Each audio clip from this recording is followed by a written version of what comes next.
Hello बच्चों, हिंदी व्याकरण के पार्ट 10 वीडियो में आपका बहुत बहुत स्वागत है। जैसा कि आपने पिछले पार्ट में बहुत सारी चीज़ों को अच्छे से सीखा है, तो इस पार्ट में हम लोग उपसर्ग और प्रत्यय को अच्छे से समझेंगे। यह एग्जाम का one of the most important topic and favourite topic में से एक है। इससे बहुत सारे सवाल आते हैं, चाहे कोई भी एग्जाम हो, है ना। तो सबसे पहले समझेंगे कि उपसर्ग और प्रत्यय होता क्या है। तो हम लोग सबसे पहले देखेंगे कि उपसर्ग क्या होता है ना। एग्जाम में आएगा कि इनमें से कोई शब्द दे देगा और बोलेगा कि इसमें कौन सा उपसर्ग लगा हुआ है। तो इस वीडियो के बाद आपको एक भी सवाल नहीं छूटेगा। हम इस तरह से बनाए, शॉर्ट रहेगा लेकिन सटीक रहेगा 100%, है ना। तो अब हम देखेंगे कि सबसे पहले उपसर्ग क्या होता है कि जो शब्दांश मूल शब्द के प्रारंभ में यानी शुरू में जुड़कर शब्दों का निर्माण करते हैं, यानी उनका अर्थ बदल देते हैं, है ना। जैसे हम लोग बोलते हैं हार, है ना, हार में लगा देंगे वी तो हो जाएगा बिहार।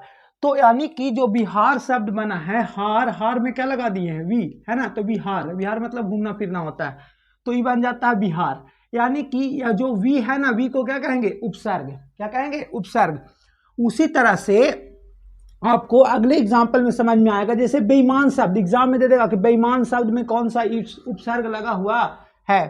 तो देखिए, बे प्लस ईमान, तो ईमान में अगर ईमान मतलब अच्छे आदमी बोलते हैं, उसमें बे लगा दिया तो बेईमान बन गया। तो ये क्या हो जाएगा, बे यहाँ पर उपसर्ग लगा हुआ है।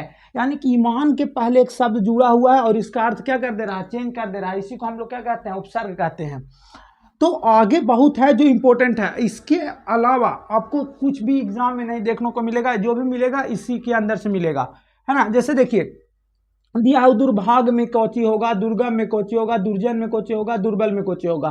तो हम एक साथ लिख दिए, दुर्भाग, दुर्गम, दुर्जन और या दुर्बल। और इसी तरह से और भी जो भी पूछेगा उसमें क्या लगेगा, दूर। कौन सा उपसर्ग, दूर उपसर्ग लगेगा, है ना।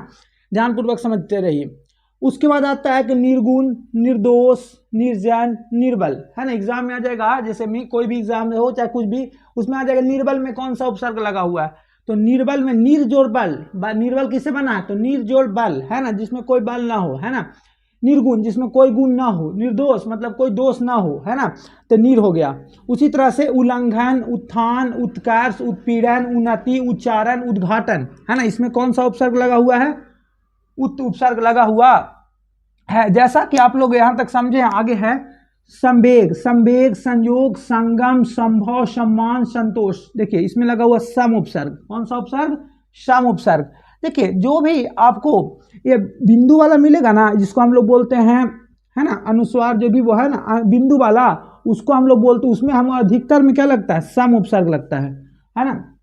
आगे है अत्यधिक में कौन सा उपसर्ग, जो इंपॉर्टेंट वाला वही हम लिखे हैं। वैसे तो बहुत सारा है लेकिन जो इंपॉर्टेंट है वही इसमें दिया हुआ है। अत्यधिक में अति उपसर्ग लगा हुआ है। क्या उपसर्ग लगा हुआ है, अति। आगे है अनंत, अनुचित, अनादि, इसमें कौन सा उपसर्ग लगा हुआ है, अन उपसर्ग लगा हुआ। उपसर्ग मतलब यहाँ है ना, इस सब के पहले लगता है, यानी कि अनंत क्या होता है, अन जोड़ अंत, है ना। अत्यधिक, अति जोड़ अधिक। परि बहुत इंपॉर्टेंट है, वेरी वेरी इंपॉर्टेंट है ना, ई वाला। और संवेग, ऐसे तो सब इंपॉर्टेंट है लेकिन ज्यादातर इसी से आता है। और एक ही यहाँ, है ना। अब ध्यान दीजिएगा कि परि यानी पर्यावरण, पर्यटन या परीक्षा में कौन सा उपसर्ग लगा हुआ है, परि, है ना। इससे 1 2 3 सवाल आते रहता है। उसके बाद आता है उपसर्ग के कितने भेद होते हैं। तो उपसर्ग के भेद 3 होते हैं। कितने होते हैं, 3, है ना।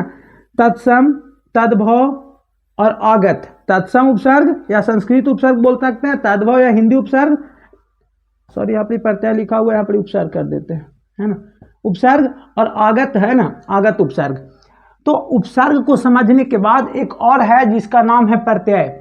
आप लोगों ने उपसर्ग को बहुत अच्छे से समझा है। उपसर्ग क्या होता है, जो किसी शब्द के पहले लगकर उसका अर्थ क्या कर देता है, चेंज कर देता है। अब आगे हम लोग समझेंगे क्या चीज, प्रत्यय को। उपसर्ग को अपने अच्छे से समझा है कि उपसर्ग क्या होता है। तो उपसर्ग जो किसी शब्द के पहले लगता है ना, इसका कुछ एग्जाम्पल दिए जो बहुत इंपॉर्टेंट है। उसके बाद हम लोग उपसर्ग के कितने भेद होते हैं उसको समझे। अब हम लोग समझेंगे प्रत्यय को।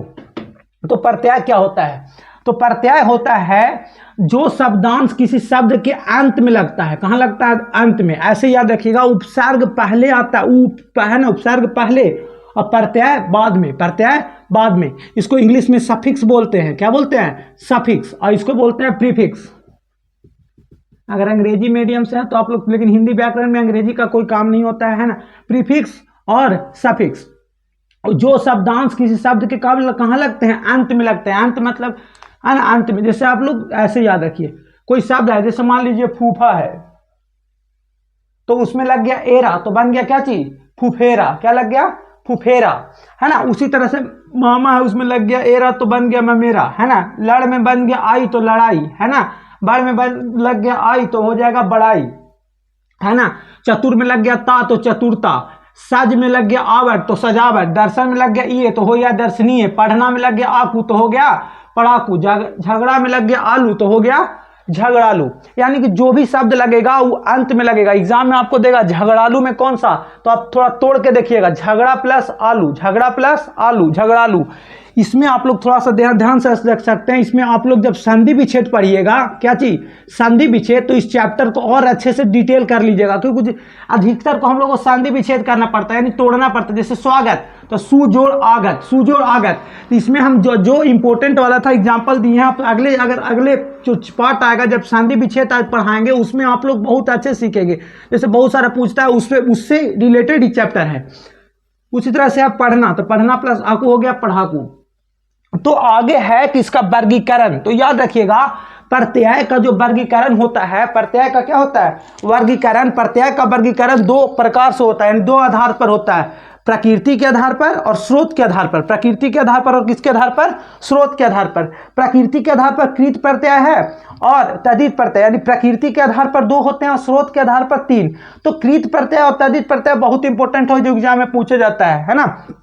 जैसे तो कृत प्रत्यय क्या होता है? तो कृत प्रत्यय जो होता है बाबू, है ना, कृत प्रत्यय जो होता है क्रिया में जुड़कर नए शब्द का निर्माण करता है। जैसे देखिए पढ़ना, तो पढ़ना एक क्रिया है। इसका एग्जांपल नहीं दिए, लेकिन यहां से समझा देते हैं। कृत प्रत्यय जो है क्रिया में जुड़कर, किसमें? अगर एग्जाम में क्रिया में जुड़कर जो नए शब्द का निर्माण करता है, उसको कौन सा प्रत्यय बोला जाता है? तो कृत प्रत्यय। ऐसे याद रखिए, कैसे क्रिया कैसे कृत, है ना, ऐसे। तो कृत प्रत्यय तो क्रिया में जुड़कर नए शब्द का निर्माण करता है। जैसे पढ़ना, पढ़ना एक क्रिया है, उसमें लग गया आकू, तो बन जाएगा पढ़ाकू। उसी तरह से तद्धित प्रत्यय में क्या है? जो संज्ञा, सर्वनाम, विशेषण के अंत में जुड़कर उसका नए शब्द का निर्माण करता है, उसको क्या बोलते हैं? तद्धित प्रत्यय। जैसे देखिए, है ना, जैसे लिखा है दर्शन, दर्शन में लग गया ये, तो हो गया दर्शनीय। उसके बाद स्रोत के आधार पर, तो स्रोत के आधार पर तीन, तत्सम, तद्भव और आगत, है ना। आप लोगों ने उपसर्ग और प्रत्यय को बहुत अच्छे से समझा होगा। आशा करते हैं कि आपको बहुत अच्छे से समझ में आया होगा और उम्मीद करते हैं कि आप इसका नोट्स भी बनाइएगा। देखिए, हमारा काम रहता है कि शॉर्ट एंड सटीक तरीके से किसी भी चैप्टर को निपटा देना। ज़्यादा लेंदी बनाने से कोई बात ही नहीं। हमको सिर्फ एग्जाम में सवाल बनने से मतलब है, ज़्यादा हमको कुछ नहीं जानना है। यानी कि हम वही कोशिश करते हैं कि एक बार में आपको पूरा अच्छे से समझ में आए। तो आशा करते हैं कि चैप्टर बहुत अच्छा लगा। उपसर्ग और प्रत्यय, इसको बहुत अच्छे से ध्यान दीजिएगा, अभी बहुत इंपॉर्टेंट चैप्टर है। ऐसे ही आगे भी बहुत सारे चैप्टर आते रहेंगे हिंदी व्याकरण में और भी सब्जेक्ट में, है ना। तो आशा करते हैं कि अच्छा लगा होगा। तो थैंक यू, आज के लिए इतना ही।